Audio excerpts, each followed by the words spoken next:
सद्यो जातं प्रपद्यामि सद्यो जाताय वै नमो नमः।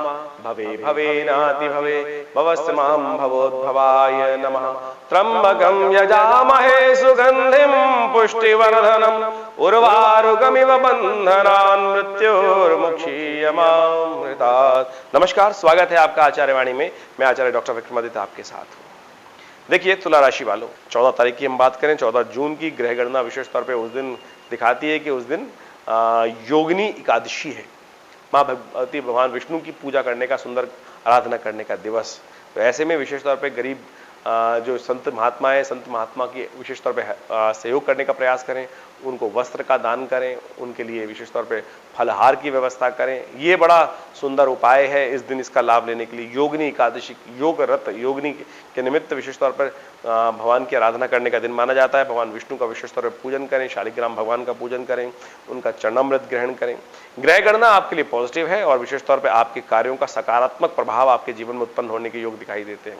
गजकेसरी योग निर्माण है, उसका भी ध्यान रखते हुए आपको काम करना चाहिए, लाभ की स्थिति बनेगी। लेकिन राहु वहां विद्यमान हो रहे हैं, तो कहीं भी अड़े ना बात पर। जो भी कार्य कर रहे हैं उसकी व्यवस्था ऐसी बनाए कि हर चीज को व्यवस्था ऐसी हो कि उसका ऑल्टरनेट आपके पास तैयार हो। बुद्धि के द्वारा लाभ की स्थिति बन सकती है, लेकिन अड़ियलपने से नुकसान होने के योग बन सकते हैं। वही हम बात करें 15 जून की, तो 15 जून की तिथि बड़ी शुभ है।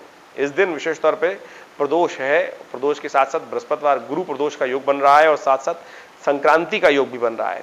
परिवर्तन की तरफ जा रहे हैं सूर्य भाग्य में प्रवेश करेंगे और भाग्य में कीर्ति लाने के योग बनाएंगे।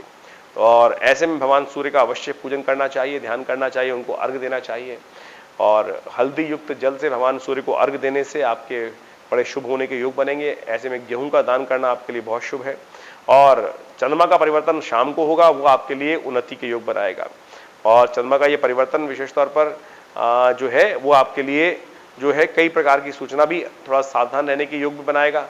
थोड़े खर्चों से बचने का प्रयास करना चाहिए, लेकिन दिन आपके लिए अच्छा है, पॉजिटिव है और आपकी ये जो काम करेंगे उसमें पॉजिटिव रिजल्ट्स को प्राप्त करने के योग बनाएगा। तो आपको विशेष तौर पर हिम्मत रखते हुए कार्य करने का प्रयास करना चाहिए।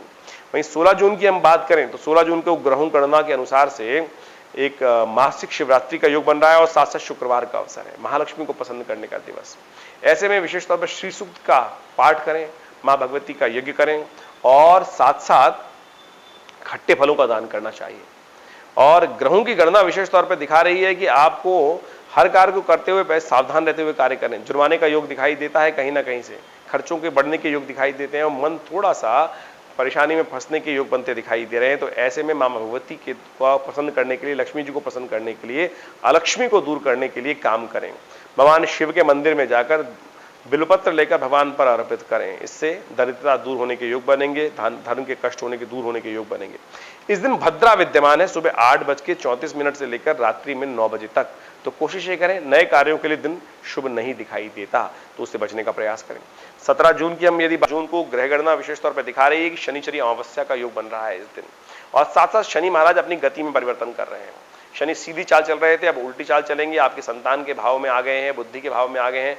ध्यान रखते हुए समस्त अपने संबंधों को बच्चों के साथ सावधानी के साथ प्यार से बात करते हुए, समझाते हुए बात करते हुए, मुंह से कोई अपशब्द ना निकले। ये वाणी का विशेष तौर पर विद्या का स्थान भी माना जाता है, बुद्धि का स्थान भी माना जाता है।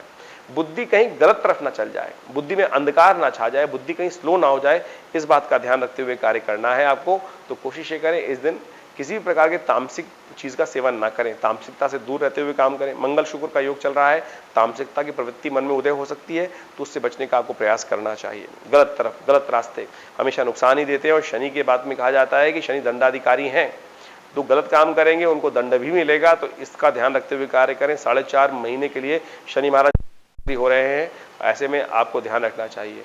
आज शनिचरी अमावस्या भी है, तो पैतृक कार्यों के निमित्त, पितृ ऋण के निवृत्ति के निमित्त आज ब्राह्मणों को भोजन कराएं, गऊ को ग्रास निकालें, यह आपके लिए बहुत शुभ रहेगा।